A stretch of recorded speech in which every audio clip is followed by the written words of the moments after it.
What's up, gamers? Dreamcastguy here, talking today about the PlayStation 5 because people online are extremely angry right now, and I don't exactly think they're wrong.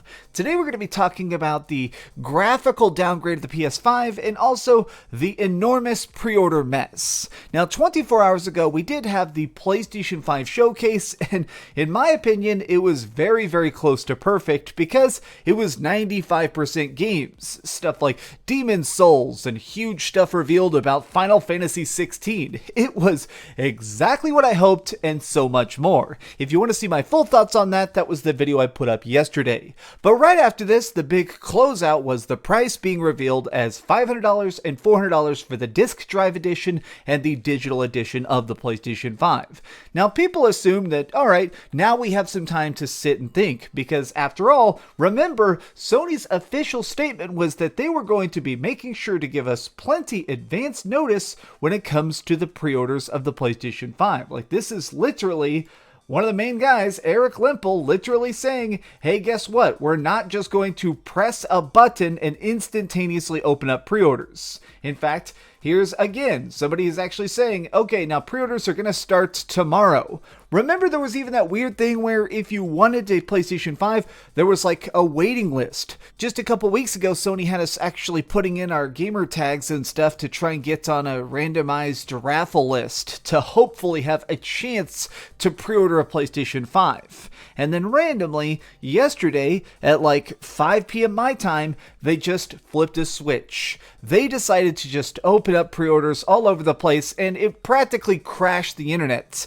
Now, what I did is I live in a general area of a GameStop, so I literally ran over there as fast as I possibly could, and I managed to get the very last pre-order they had in the entire store. The place was packed. I managed to get the last disc drive PS5, and I'll be honest, I'm extremely happy about it, but I felt bad immediately because everybody in the store was pissed. People had cash on hand. There were like hundreds and hundreds of gamers who are there who have saved up $500 to try and buy the system, and they're flat out being told no by Sony. You know what's crazy is that there were so many millions of people yesterday trying to purchase this thing and put some money down at places like Best Buy, Walmart, Target. It was crashing pretty much every single retail website in the planet because Sony did exactly what they said they were going to do, and I understand the frustration. This entire mess is so incredibly baffling and disappointing because, well, first and foremost, Sony did so many interviews specifically saying PlayStation 5 pre-orders won't be a surprise, and then they did, in fact, make it a literal surprise. And guess what? Like we talked about, there was that special raffle after they sold out everywhere. Like, after they sold out every single freaking copy they had at GameStop, every single copy they had at Walmart, Canada, or whatever. Then they decided to, after everything else, people started getting the emails saying, you've been extended an opportunity to be the first to pre-order the PlayStation 5. Well, you're not the first because they were already sold out everywhere by the time that Sony opened up the official pre-order announcement. Now, the reason I feel bad about this is because so many of my subscribers and stuff that I've talked to were at work and weren't able to pre-order it during this like 90 minutes that people were scrambling to try and get money down. I feel really bad for all the people that were like trying to pre-order on Walmart.com and the website kept crashing while they had the things in their cart. Pretty much every one of my YouTube buddies, from Spawn Wave to Modern Vintage Gamer, straight up does not have their pre-order despite the fact that they have cash in hand. So what are their choices? Either A, don't get the console at launch, or B, face scalpers. Stuff like this is, now we understood there was going to be scarcity. I understand things selling out. My issue specifically is the surprise aspect of this. Sony straight up said that this would not happen, and what ended up happening is exactly what Sony claimed would never take place, which is unfortunately just selling out at a moment's notice. Now, the second half of our news today is one that, I'll be perfectly honest, I never saw this coming, but it seems like a lot of gamers, even like hardcore Sony ponies, are actually a little bit shocked about how the PlayStation 5 graphics aren't exactly as big of a wow factor as a lot of us imagined. Like, here I decided to do something, which is, this is the Spider-Man Miles Morales reveal trailer. This is the new one that they showed last night. Now, personally, I'm excited about this game. I actually have it officially pre-ordered now, along with my PlayStation 5, and I am really, really hyped about this. But understandably, a lot of people are saying, why doesn't this look better? Now, this is, obviously I'm rendering this video at like 720p or 1080p. This is a 4K trailer, but even at 4K, even zooming into like individual assets, it doesn't look like a huge step apart from Spider-Man on PlayStation 4 if you're running it on a PS4 Pro. I think this is kind of making people scratch their heads and say, what's the point of the PlayStation 5? And now we have a very strange answer to that, which is this. Jim Ryan's been doing some interviews and he's talking about the importance of the PlayStation 4 going into the next couple years. Now, obviously there were a bunch of interviews saying this, which is that Sony is now going to actually be doing a complete U-turn and saying we are putting a bunch of PlayStation 5 games onto PS4.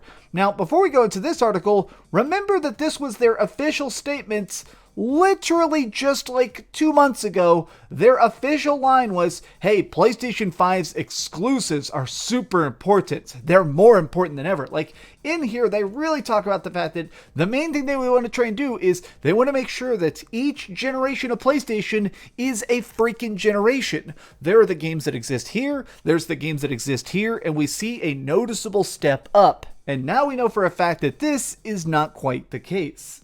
So going back to this Tech Radar article here, the biggest PlayStation 5 games are now coming to PlayStation 4. A number of big-name PS5 games are set to come to PlayStation 4 as well, with Sony confirming that Spider-Man Miles Morales, Horizon Dawn Forbidden West, which is Horizon Dawn 2, and Sackboy: A Big Adventure would all come to current-gen consoles as well as its next-gen successor. It's a shocking move from PlayStation manufacturer, given how much Sony has stressed the importance of PlayStation 5 exclusives, even if that meant that they wouldn't be able to come to PS4. Comments in the past year have exclusively led many of us to believe that these flagship games would not be coming to current hardware, and it's a huge relief that won't be the case. So let me just break something about this down. I don't necessarily think that this is a bad idea financially. I think that this is going to lead to higher sales for the games. I think this is going to lead to a lot of people actually being able to purchase them because they only have a PlayStation 4.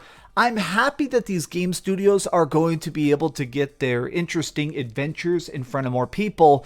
I'm definitely coming at this from the tech side of things, which is that I do feel a little bit disappointed about the fact that only certain projects now are going to be true next-gen PS5 experiences, right? I mean, this shouldn't be a controversial statement, but I'm sure somebody's going to get mad, but let's just face facts. In order to properly utilize the very juicy power of the PlayStation 5's graphics and the PlayStation 5's solid-state hard drive, you need to construct games from the ground up to make sure they hit that. I think that's part of the reason that the Harry Potter game seems to be blowing so many minds is even if you don't give a crap about wands and wizards, it's really freaking cool to see exploding bricks and flying around on hippogriffs and all this kind of fantasy BS because it's a good display of the power of the PS5. So suddenly just deciding to change directions and say, actually, we do want to put out more PS4 games.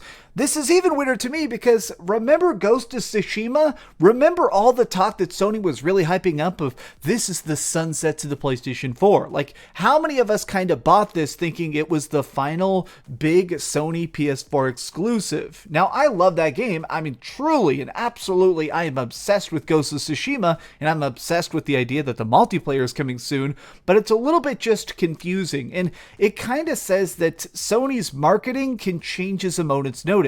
Oh, you want to try and pre-order it? Well, it might be tomorrow or it might be in 6 weeks. Oh, you want this game? It's only coming to PS5 unless it comes to PS4. I know some people are also upset that it sounds like more of their games are going to be coming to PC, but I don't really have a problem with that because, as I've already stated, more game sales just helps the studios, and I want to see more big, crazy future sequels. So PC games, I mean, that just doesn't seem like a big issue to me. this last 24 hours has been such a roller coaster as we see all these big games and grand reveals and big things that are supposed to get us hyped that are coming up in 2021, but I still feel like Sony actually let their fans down. I want to say a big ol' sorry. I really do feel bad for all the people that weren't able to get a PlayStation 5 pre-order, but I want to give you a piece of advice.